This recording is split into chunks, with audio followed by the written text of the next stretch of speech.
És akkor most már működik is. Oké. Akkor még egyszer sziasztok azoknak, Again, hello everyone. akik most interneten fogtok majd minket hallgatni. And for those who are going to listen to us on the internet. Szóval, egy kérdéssel kezdeném. I would start with a question. És nyugodtan, és mindenki, erre kérem, vagy nem mindenki, de hogy aki akar, így dobáljátok be a válaszokat, mert érdekel. Everyone or not everyone, but you can feel free to answer the question because I'm interested. Mi az első dolog, amivel elindítjátok a napotokat? What's the first thing you start your day with? Kávé. Mások nyugodtan dobáljátok be. Coffee, swinging, Víz, futat. water, running, Igen, kávé. coffee. Kávé, jó válasz, ugye? Igen. Coffee is a good answer. Szóval, ezt azért is kérdeztem meg tőletek, mert fontos az, hogy amikor Isten elhív minket egy szolgálatra, nem beleugraszt minket egy szolgálatba, hanem ennek megvan a maga ideje. I asked you this because when God calls us to do something or to ministry, He doesn't immediately put us into the situation, but He prepares us. Nem tudom, hányan emlékeztek arra, hogy 2 héttel ezelőtt azt mondtam, hogy amikor Jézus születését vettük, hogy ez egy kezdet. I don't know how many of you remember, but 2 weeks ago when we talked about the birth of Jesus, I told you that this was the beginning. Ma ennek a kezdetnek a folytatását fogjuk egy kicsit tanulmányozni. And today we're going to continue this beginning. Amit nagyon jól észre lehet venni Lukács evangéliumában, az, hogy egy nagyon, nagyon szép ívet ír le az evangéliumban. Something that we can notice in Luke's gospel is that he describes a nice curve for us. Szépen felvezeti Jézus életét és magát a missziónak a kezdetét. He beautifully prepares the life of Jesus and the start of his mission. Mielőtt rátérnék az ige szakaszra, szeretnék nektek felolvasni egy rövid történetet. But before I would start to read the passage, I would like to share a story with you. Próbálj meg mondatonként. That. Jó. A gazdag milliárdos férfi nagy izgalommal lépett be az autószalon fotocellás ajtaján, ahol a tervező mérnök személyesen várta. The rich billionaire man entered the photocell door of the car showroom dealership with great excitement, where the design engineer was waiting for him personally. Végre elkészült az, amire mindig is vágyott. Egy teljesen személyre szabott luxusautó a legkorszerűbb extrákkal. Finally, what he always wanted was ready. A fully personalized luxury car with all the brand new extras. A sluszkulcsért jöttem, mondta köszönés helyett a férfi. I came for the car keys, he said instead of greeting. Jó napot, válaszolt a mérnök. Arra gondoltam, hogy mielőtt beül a vadonatúj autójába, beszélgethetnénk néhány alapvető, de fontos dologról a kocsival kapcsolatban. Good day, the engineer replied. I thought we could talk about some basic but important things about the car before you get into your brand new car. Én nem beszélgetni akarok, hanem vezetni az autómat. Hol a kulcs? Kérdezte türelmetlenül a férfi. I don't want to talk. I want to drive my car. Where is the key? The man asked impatiently. Szívesen átadom a kulcsot, de ha nem akarja meghallgatni a fontos információimat az autójáról, akkor a legjobb, ha néhány kilométeren át elkísérem, hogy megismerkedjen az újításokkal. Így a mérnök. I'm happy to hand over the key, but if you don't want to hear the important information about the car, it's best that I accompany you for a few kilometers so you get to know the innovations, said the engineer. Hogy is ne? A maga kocsija, vagy az enyém? Csattant fel idegesen a férfi. Nem fogom sétakocsikázásra elvinni. Yeah, and what not? Is this your car or mine? Said the man nervously. I'm not going to take you for a ride. Ahogy gondolja, válaszolta a mérnök, tudomásul véve az ügyfél akaratosságát. De hát, ha már így áll a helyzet, akkor hadd adjam oda írásban azt a tájékoztatót, amelyet a mérnöki stábbal állítottunk össze, és amellyel felhívjuk a figyelmet az újításokra és esetleges veszélyekre. As you wish, the engineer replied, noting the client's strong will. But if that's the case, let me give the information to you in writing that we put together with the engineering staff to draw attention to the innovation and the potential danger. A gazdag fiatalember kikapta a mérnök kezéből a füzetet, majd immár ingerülten kérdezte meg. Végre megkaphatnám a kulcsot? The rich young man snatched the booklet from the engineer's hand and asked angrily, "Can I finally get the key now?" Igen, parancsoljon, válaszolta a mérnök, és átnyújtotta az autó kulcsát, ami egy modern csípes kártya volt. Esetleg segítsek beindítani? Here it is, the engineer replied, handing over the car key, which was a modern chip card. Shall I help you start the engine? Nem szükséges, felelte gúnyosan a kocsi tulajdonosa, és a következő pillanatban a kezelési útmutatót bedobta az első kukába, majd bepattant a kocsiba és elhajtott. Not necessary, the car owner replied sarcastically, and the next moment he threw the operating instructions into the first trash can, then jumped into the car and drove away. A tervező mérnök néhány perc múlva még utána telefonált, de hiába mindannyiszor kinyomta. Nem vette fel. The design engineer called him up for a few minutes, but in vain. The calls were rejected every time. He didn't pick the phone up. A fiatalember aznap csak pár kilométert tudott megtenni a kocsijával. Először magától beindult az ablaktörlő, és nem tudta leállítani, aztán számítógépes vezérlés vette át a kormány, és teljesen más úti cél felé indult el. The young man could only go a few kilometers with his car that day. First, the wiper started on its own, and he wasn't able to stop it. Then the computer system took the control and headed over to a completely different destination. És amikor zavarában megnyomott néhány gombot a műszerfalon, kigyulladt 3 piros lámpa, amiről nem tudta, hogy mit jelentenek, a kocsi felgyorsult 180 km/órára, majd hirtelen fékezett. Végül pörgések közepette egy áróban kötött ki. And when in his confusion he pressed a few buttons on the dashboard, 3 red lights came on about which he didn't know what they meant. The car speeded up to 180 km/h, then suddenly activated the brake and rolled into a ditch. A férfi bosszúsan kiabált a körülötte gyülekező emberek gyűrűjében, miközben kikószálódott az összetört kocsijából. Még ma feljelentem a mérnököt, meg akar tölni. Milyen tragacsot rakott össze nekem. The man was really angry and shouted among the people around him as he got out of his smashed car. "I'm going to sue this engineer today because he wanted to kill me. What a wreck he put together for me." Szóval ezt a történetet szerettem volna elmesélni, mielőtt elkezdjük ezt az egészet. Mielőtt elolvasom az ige szakaszt, bocsánat. So I wanted to share the story with you before we jump into the passage. Úgyhogy szeretném, hogyha ez így benne lenne a fejetekben, és akkor felolvasnám a mai ige I szakaszunkat. would like you to think about this, and I want this to be in your head while we are reading. Ez a Lukács 2:41-től a Lukács 2-nek a végéig fogom most It's in the felolvasni. Gospel of Luke, chapter 2, from 41 until 52, de igen, 52. egyébként a végéig. Angolul nem kell. Mondd, hogy angolul nem fog. Oh, we're not going to read it in English, Jó, de oda ki lesz írva. but it's on the side. Szóval, szülei évenként elmentek Jeruzsálembe a Pászka ünnepére. Amikor 12 éves lett, szintén felmentek Jeruzsálembe az ünnepi szokás szerint. Miután pedig elteltek azok az ünnepnapok, és hazafelé indultak, a gyermek Jézus ott maradt Jeruzsálembe. Szülei azonban nem vették észre. Mivel azt hitték, hogy útitársak között van, elmentek egy napi járóföldre, és csak akkor kezdték keresni a rokonok és az ismerősök között. De mivel nem találták, visszatértek Jeruzsálembe, és ott keresték tovább. 3 nap múlva találták meg a templomban, amint a tanítómesterek körében ült, hallgatta és kérdezte őket. És mindenki, aki hallotta, csodálkozott értelmén és feleletein. Amikor szülei meglátták, megdöbbentek, anyja pedig így szólt hozzá. Gyermekem, miért tetted ezt velünk? Íme apád és én kétségbe esetten kerestünk téged. Ő pedig így válaszolt. Miért kerestetek engem? Nem tudtátok, hogy az én atyám házában kell lennem? Ők azonban a nekik adott választ nem értették. Jézus ezután elindult velük, elment Názáretbe, és engedelmeskedett nekik. Anyja mindezeket a szavakat megőrizte szívében, Jézus pedig gyarapodott bölcsességben, testben, és az emberek előtt, Isten és emberek előtt való kedvességben.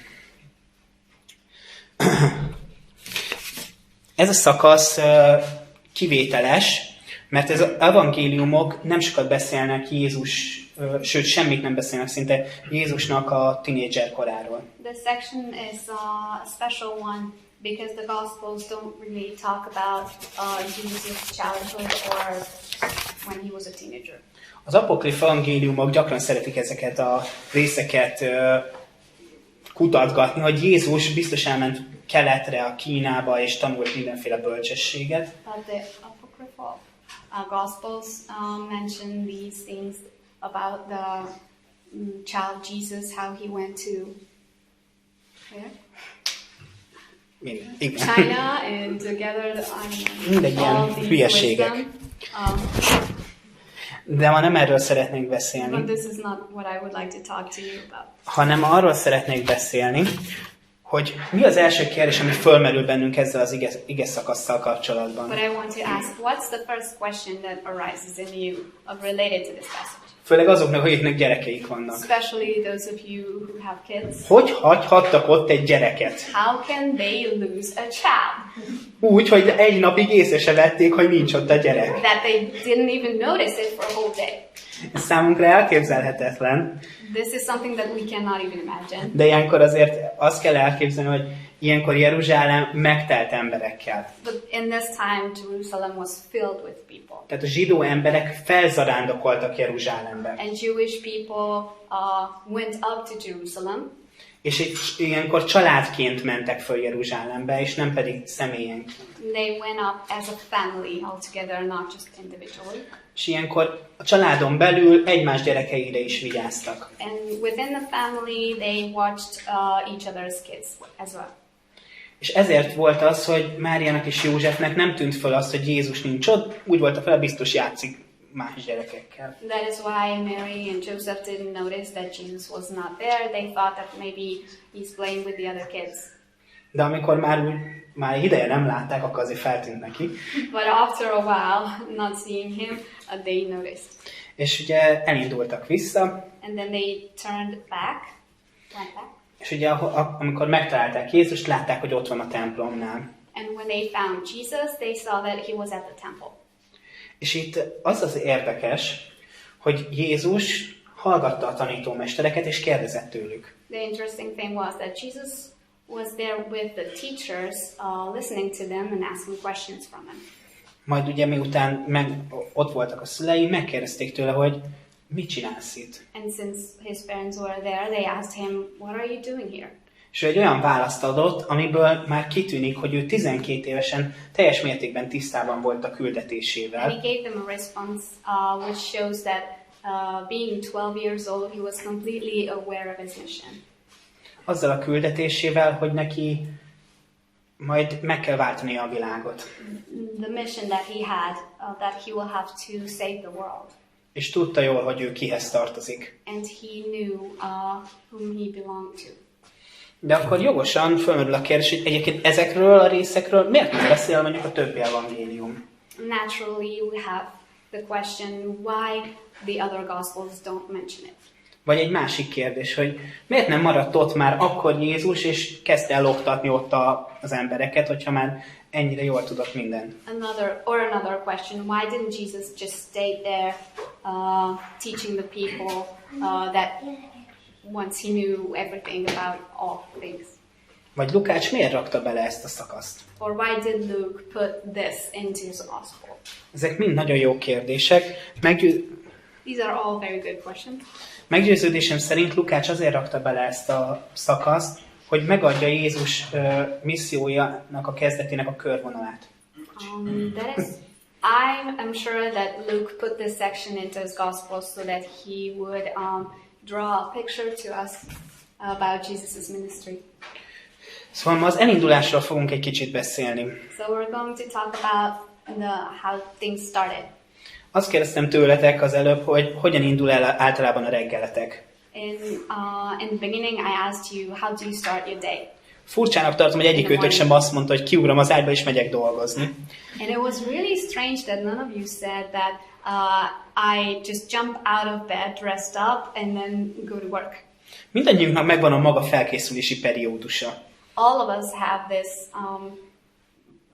Szokás. preparation period in the morning, our habits. De egyikünk sem úgy kell fel, hogy készen vagyok és mehetünk. But none of us gets up the way that, oh, we're completely ready and we can go.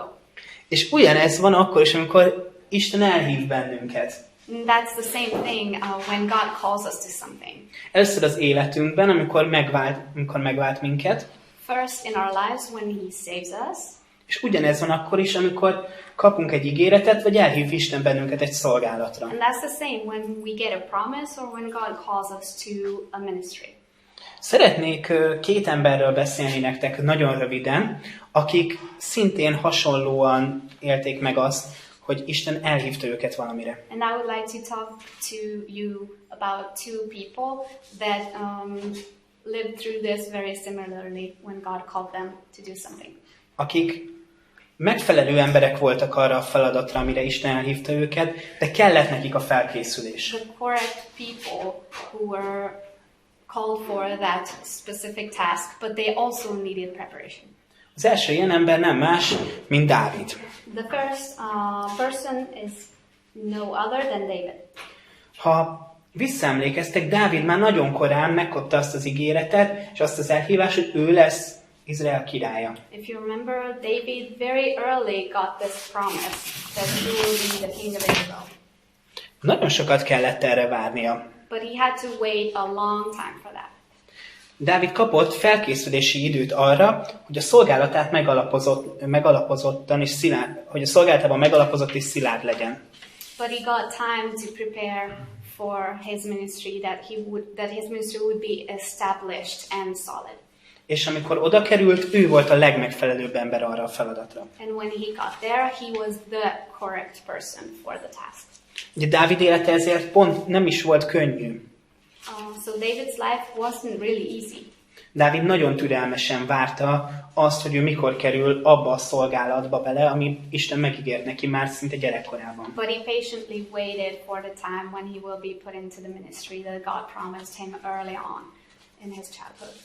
És Dávid fölismerte azt, hogy neki itt most tanulási időszaka van. And David realized that he also had a learning curve. És amikor oda került, akkor tényleg úgy tudott odaállni Isten elé, és úgy tudta elvégezni ezt a szolgálatot, ahogy kellett neki. And when he got there, he was ready and prepared for the ministry. És szerintem... God called him to. Szeretném felolvasni nektek a 23. Zsoltárt. Tudom, hogy mindenki kívülről tudja, de szerintem ez a szakasz tökéletesen tükrözi azt, And I would like to read Psalm 23 to you because ja, mondom, igen. Amit gyakorlatilag Dávid megtanult ez alatt az időszak alatt. it shows really well all the things that David learned throughout the season of preparation. Csak felolvasom ezt is csak magyarul. We only read it in Hungarian. Az Úr az én pásztorom, nem szűkölködöm. Füves legelőkön terelget engem, és csendes vizekhez vezet engem. Lelkemet felüdíti, az igazság ösvényén vezet engem az ő nevéért. Ha a halál árnyékának völgyében járok is, nem félek a bajtól, mert te velem vagy, vessződ és botod megvigasztal engem. Asztalt terítesz nekem ellenségeim szeme láttára, megkened fejem olajjal, csordultig van poharam. Bizony jóságod és szereteted kísér életem minden napján, és az Úrházában lakom egész életemben. Dávid megkapta azt a felkészülési időt, amire szüksége volt. David got the time for the preparation that he needed. És ebből látjuk, hogy fölismerte azt, amiért kellett neki ez a felkészülési idő. And from this we see that he realized why he got this time to prepare. Hogy egy olyan király legyen, aki az Istent szolgálja. So that he will be a king who serves God. És egy olyan király legyen, aki a legmegfelelőbb emberként tudott lenni. That he will be a king who's the correct person to be there. A másik ilyen ember, akinek a felkészülés volt az életében, az nem más, mint Pál apostol. The other person who had a great preparation time was Apostle Paul. Pál apostol, amikor megkapta az elhívását és megtért, utána elvonult. When he got his calling and after he got saved, he went away. Majd később ugye Barnabás karolta föl, és úgy indultak el együtt a szolgálatra. And later Barnabas helped him out and they started their ministry together. Neki is kellett egy olyan időszak, amikor meg tudta tanulni azt, hogy mi is lesz az ő feladata, és fel tudott arra a szolgálatra készülni. He also needed a time when he could learn all the things that was necessary for his ministry and could be prepared for it. És nem akarom magamat ezekre a személyek mellé rakni, de velem is ugyanezt történt. I don't want to compare myself with these characters, but something similar happened to me as well. Sokat gondolkodtam azon még, mielőtt még ide kerültem volna, hogy képes leszek-e ezt a feladatot ellátni, amire Isten engem elhívott. I was thinking about this a lot before I got here and could stand before you guys, whether I am prepared for this ministry that God called me to. És sokszor megfordult az is a fejemben, hogy én jobban csinálnám, mint ő, aki ott áll kint. But also had seasons when I was sitting back there and thought that I would do a better job than the person who stood in front of the church. Szóval, és utólag látom, hogy nem lettem volna készen még arra a feladatra akkor. And now after all those seasons, I see that I wouldn't have been prepared for this ministry before. Isten nagyon sok helyzeten és feladaton átvezetett azért, hogy ma itt tudjak állni. God was leading me through many different situations and tasks so that I could stand here today. És hogy bele tudjak állni ebbe a szolgálatba. And that I could take a stand in this ministry. De miért is beszélek nektek ezzel az ige szakasszal összefüggésben ezekről a But dolgokról? why do I talk to you about these things that are related to this passage? Mert látszólag nem erről szól ez az ige szakasz. Because seemingly these verses are not about it. De ha egy kicsit megnézzük jobban, But if we look at it a little closer, azt látjuk, hogy Jézusnak még nem jött el az ideje. we see that Jesus' time didn't arrive there yet. Jézus megnyilvánulásaiból látszik az, hogy tudja, hogy neki ez lesz a küldetése. From Jesus' actions, we see that he knew that this will be his mission. Tudja, hogy mi fog rá várni. He knew what things were waiting for him. Tudja, hogy kihez tartozik. He knew whom he belonged to. Viszont még nem volt kész arra, hogy ezt a szolgálatot még be tudja tölteni. But he wasn't yet ready to fulfill the ministry.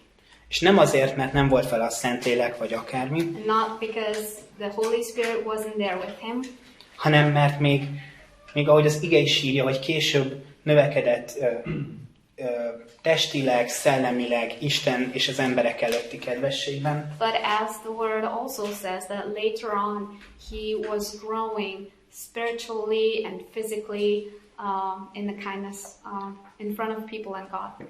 Szükséges volt az, hogy ő is felkészülhessen arra, hogy amikor eljön az a pillanat, hogy ő bele tudjon állni a küldetésébe, beleálljon. And it was necessary that he would have time to prepare for the point when it comes to take a stand in the ministry that he was called. És ha bár azt mondja az ige, hogy tényleg csodálkoztak a kérdésein, és csodálkoztak a feleletein is, And even the word says that they were marveled at his questions and responses. azt látjuk, hogy még nem jött el az idő. We see that the time hasn't come yet. És ezt Jézus is tudta, ugyanis nem ragaszkodott ahhoz, hogy ő már pedig itt fog maradni, és ő innen el sem fog mozdulni. And Jesus knew this as well because he didn't insist to stay there. Hanem azt mondta, hogy igen, visszament velük Názáretbe. But he said that, okay, I'm going to go back with you to Nazareth. Sokszor gondoljuk azt, hogy Jézus már mindent tudott, amikor ember lett, Many times we tend to think that Jesus knew everything in the moment he became man. de neki is megvoltak az emberi korlátai, és kellett, hogy fejlődjön, és hogy felnőtt ember legyen But belőle. he also had his human limitations and he needed time to improve. Emlékeztek arra a történetre, tudjátok, amit az előbb elmeséltem? To remember the story that I just shared with you. Ez történik akkor is velünk, amikor mi fogjuk, és csak beugrunk az autóba. This can happen to us when we just jump into a car.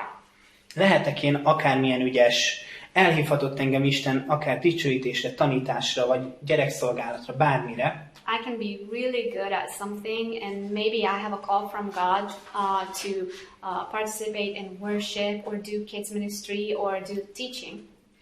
De ha nem vagyok felkészült, és nem tudom, hogy kell kezelni az adott dolgot, akkor nem fogok tudni, bele fogok hajtani az árokba. But if I'm not well prepared for the things that come with it, I may end up in a ditch. De Isten nem ezt szeretné. But God doesn't want that to happen. Isten azt szeretné, hogyha felkészültek lennénk. Ő az, aki át akarja nekünk nyújtani a kézikönyvet, és el akarja magyarázni, hogy ezek hogy működnek. But God wants us to be prepared, and He wants to hand us the instruction booklet and explain it to us how these things work. Szóval Isten nem hagy ebben minket magunkra. So God doesn't leave us alone in these. Az ígéreteihez járnak kézikönyvek, és jár segítség is. And along with His promises, He provides the booklet and His help. És láthatjuk, hogy senki sem úgy születik, hogy mindent tudna, és kiugrana az ágyból, és már menne. And we can see that nobody comes into this world knowing everything or jumping out of bed, being completely ready for the day. Láthatjuk, hogy Jézus is felkészült a maga szolgálatára. We can see that Jesus also had to prepare for His own ministry. És ezért bátorítalak titeket arra, hogy ti is kérjetek és készüljetek fel ezekre a szolgálatokra. So I encourage you to ask for help from God and prepare for these callings. És imádkozzunk azért, hogy készek vagyunk-e ezeknek a szolgálatoknak a beteljesítésére. Let's pray about it to see whether we are ready to fulfill our call. Sokszor hisszük azt, hogy készen vagyunk, miközben Isten még nem akarna minket oda helyezni. Many times we believe that we are ready while God thinks that it's not time for it yet. Isten sokkal bölcsebb nálunk ezekben a dolgokban. But God is wiser than us in these things. Ennyit szerettem volna ma elmondani nektek, This is what I would like to share. és remélem, hogy át tudtam adni valami olyat, amivel tényleg az életünk és az életünk és az ígéretekbe való meggyökerezésünk még jobban kiteljesedik. Ez volt is le. That I could give you something that helps with your lives to get improvements and that helps you to be rooted in the waiting and the preparation of those promises that you may have gotten from God. Bocsánat, nagyon ügyes voltál. Szóval így járjunk ezekhez az ígéretekhez, és tényleg várjuk, hogy Isten felkészítsen bennünket ezekre. Let's have this attitude towards the promises and let's wait for God to prepare us for these things. És akkor imádkozzunk. Let's pray. Drága Úr Jézus, annyira jó itt lenni melletted. Dear Lord Jesus, it's so good to be here next to you. És annyira jó érezni téged. And it's so good to feel you. Annyira jó ott lenni a te lábadnál. It's great to be there at your feet. És annyira jó, hogy kérdezhetünk tőled. And it's so great that we can ask questions from you. Te nem hagysz minket magunkra, You don't leave us alone. és folyamatosan ott vagy mellettünk. And you are always there next to us. Te adsz nekünk kihívásokat, You give us challenges, elhívásokat, callings, és szeretsz bennünket. and you love us. És azt szeretnéd, hogy a lehető legjobban ki tudjunk teljesedni. And you would like us to be fruitful. Köszönöm neked, Jézus, hogy te benned teljesek lehetünk. Thank you that in you we can be complete. Kérlek, Úr Jézus, áld meg a gyülekezetet. Lord Jesus, please bless the church. Adj mindannyiunknak elhívást. Please give all of us a call És te legyél az a jó pásztor, akiről Dávid is beszél nekünk. and be the good shepherd that David talks about to us. És add, hogy rád merjük bízni még jobban az életünket. And please help us to trust you with our lives even more. Szeretünk téged, Jézus. We love you, Jesus. Köszönjük. Thank you. Jézus nevében. In Ámen. Jesus' name, amen.